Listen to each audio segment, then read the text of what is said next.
చూపునని నిరూపించుటకే నీ మీదకి శ్రమలను రానిచ్చుట ఆయనకి ఇష్టము.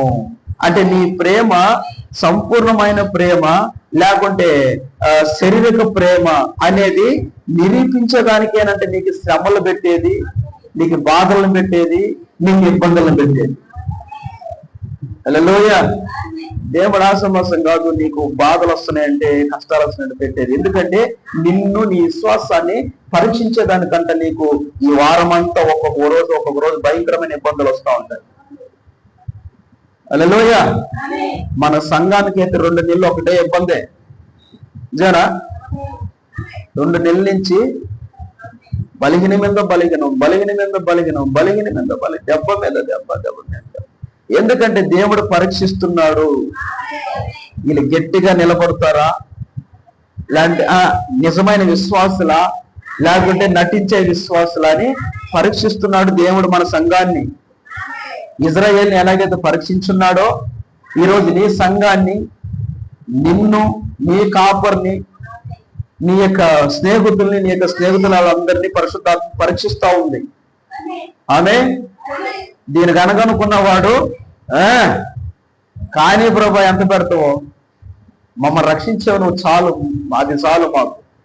మేము ఎప్పుడో చచ్చిపోయే ఓలుని మమ్మల్ని రక్షించావు నువ్వు. ఈ శ్రమలో ఒక లెక్కలే మాకు, ఈ బాధలో ఒక లెక్కలే మాకు. హల్లెలూయా. ప్రాణాలు పోయే స్థితిలో ఉన్నప్పుడు మమ్మల్ని లేవనెత్తిన గొప్ప దేవుడు ప్రభా మీరు అని అనుకున్న వారంతా శ్రమను లెక్క చేయరంట వాళ్ళు. హల్లెలూయా. అలాగా నీళ్ళ వద్దకు నడిపించినట్లు కనిపించుతున్నది, కానీ ఆయన వారిని చేదు నీళ్ళ వద్దకు నడిపించాడు. ఆ ప్రకారముగా ఆయన వారి విశ్వాసంను పరీక్షించాను. ఎప్పుడైతే ఆ చేదు నీళ్ళ కాడికి ఆ ఇజ్రాయేల్ని నడిపించాడో వాళ్ళు ఆ నీళ్లు తాగినప్పుడల్లా వాళ్ళకి చేదుగా అయిపోతా ఉందంట. హల్లెలూయా. ఆ నీళ్లు తాగినప్పుడల్లా వాళ్ళకి చేదు అయిపోతావు.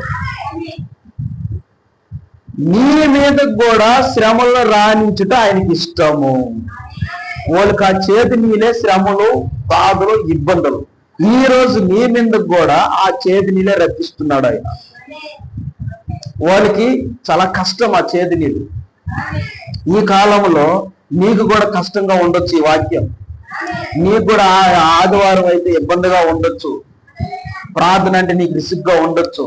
కానీ ఎందుకంటే నిన్ను పరీక్షిస్తున్నాడు దేవుడు. నువ్వు నిజమైన విశ్వాసవా లేకుంటే నటించే విశ్వాసవా? నువ్వు నిజంగా నన్ను ఆత్మతో ఆరాధిస్తున్నావా లేకుంటే ఏమంటారు దాన్ని, అవివేకంతో నన్ను ఆరాధిస్తున్నావా? అంటే వాళ్ళు వీళ్ళు చూసేటట్టుగా ఆరాధిస్తున్నావా లేదు నేను చూసేటట్టుగా ఆరాధిస్తున్నావా అని ఈ దినాలలో నీకు కూడా ఒక చిన్న పరీక్ష అంటది. ఆమేన్. హల్లెలూయా. ఇలా చేయటకు దేవుడికి చాలా ఇష్టం అంటండి.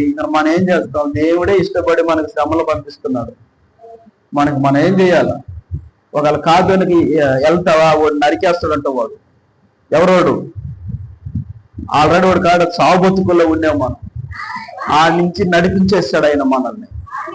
ఏడేమో నీకు పరీక్ష పెడుతున్నాడు, శ్రమల ద్వారా, ఇబ్బందుల ద్వారా, బాధల ద్వారా, ఇరుకుల ద్వారా పెడుతున్నాడు. ఉన్నాయా మీ కుటుంబంలో ఇరుకులు, ఇబ్బందులు, బాధలు? అంటే నీకు పరీక్ష. దేవుడు ఎలా ఉంటున్నావు నువ్వు? ఒకవేళ ఈ పరీక్షను తట్టుకోలేదు దాన్ని వెళ్ళిపోయినా వాడు రెడీగా ఎత్తుకోవాలంట. అక్కడ మరణైపోయి కత్తి ఈ ట్యాబ్ గాని దొరికితే సంపేద్దాం అని లెక్కలో ఉన్నాడంట వాడు. హల్లెలూయా. ఆమేన్. శ్రమలను రాణించుట ఆయనకి ఇష్టము.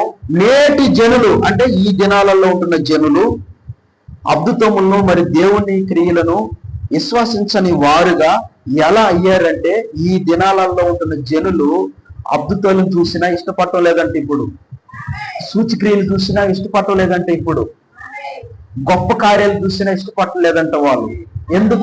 ఎందుకు వాళ్ళు అలాగా మారిపోయారంటే ఆమె శ్రమల ద్వారా. ఏంటంట? శ్రమల ద్వారా. నాయన ఆడకు పోయి నువ్వు ఘనంగా పోయి చెయ్య దేవుడికే, ఈ అమ్మటిన పడిపోతుంది మనకు శ్రమ, ఏం పర్లేదులే అని దేవుడికి ఘనపరిచే వాళ్ళు కూడా ఈ శ్రమల స్థాయిలు చూసి భయపడిపోయి ఆగిపోతున్నారంట. అటు దేవుడి కాడు కాదు ఆగిపోయేది, దేవుణ్ణి మహిమపరిచి అక్కడ ఆగిపోతున్నారంట. దేవుడి కాడే ఉంటున్నారు, ఎందుకంటే భయం మళ్ళీ ఆడపోతే వాడు చంపేస్తాడు.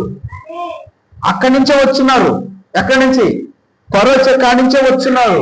మళ్ళీ పోతే వాడు రెడీగా ఉన్నాడంట కత్తెత్తుకొని. వాడు ఇక్కడికి రాలేడు, ఎందుకంటే దేవుడు వాడికి వాగ్దానం ఇచ్చున్నాడు, నువ్వు ఎక్కడున్నాలో అక్కడే ఉండు, కానీ నా బిడ్డల్ని విడిపించేయి, లేదంటే నీ ఎంత ఏరేస్తాని పరోకి ఆల్రెడీ ఎన్నో శాపాలు ఇచ్చేస్తున్నాడు, తట్టుకోలేక పంపించేశాడు వాళ్ళు. కానీ వీళ్ళు ఏం చేస్తున్నారంటే, ఈ యొక్క ఇజ్రాయేలు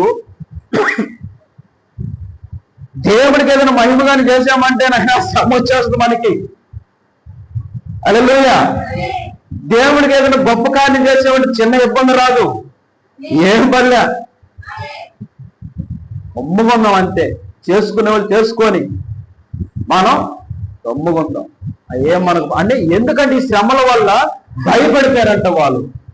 కానీ దేవుడు అన్నాడు, నువ్వు కానీ అది కానీ చేయకపోతే నీ మొదట కుమారునైనా నీ మొదటి బిడ్డనైనా చచ్చిపోతారని దేవుడు అనేస్తున్నాడు. అప్పుడు ఆ బాధుడు ఎలా ఉంటది ఇక్కడ? నిజానా? ఎటువంటి బాధ? నీ కుటుంబంలో ఒక పెద్ద కుమారుడు చనిపోతే నీ బాధ ఎట్టుంటది? లేక పుట్టుంటాడు అనుకో. హల్లెలూయా. చనిపోతే అది ఎటువంటి బాధ చూడు. మళ్ళీ నిన్ను నన్ను చంపదంట అది మొదటి బిడ్డనే. హల్లెలూయా. అది దేవుడి శాపం. దేవుడు ఒక శాపాన్ని పెట్టాడు అక్కడ. ఈ శాపం తోలకపోతే ఎవరైనా సరే చనిపోవాల్సిందే. కానీ వీరేం చేస్తున్నారు? దాన్ని మర్చిపోయి ఆమె వాళ్ళు ఎందుకు అలాగ మారిపోయారంటే, విశ్వాసించే వాళ్ళు విశ్వాసించుకోకుండా ఎందుకు మారిపోయారంటే ఈ శ్రమల ద్వారా అంటే వాళ్ళు మారిపోయారు. ఇప్పుడు ఏదైనా గొప్పగా ఒక కార్యం చేయి దేవుడికి, ఇక్కడ నీకు వచ్చే వారంలో లేదా రాబోయే వారంలో భయంకరమైన శ్రమ వచ్చేస్తుంది. వాస్తవం అది. గొప్పగా ఇక్కడ దేవుని బాగా ఆరాధించు, నెక్స్ట్ వారంలో చూడు నీ కుటుంబంలో ఎటువంటి జరగద్దు. దానికి భయపడిపోతున్నారంట. ఎవరు? వాళ్ళు నటించే విశ్వాసులు. విశ్వాసం ఎట్టుంటాడంటే తెలిసిన, శ్రమ వచ్చిన ఆనందంగానే ఉంటాడు, ఆనందం వచ్చిన ఆనందంగానే ఉంటాడు.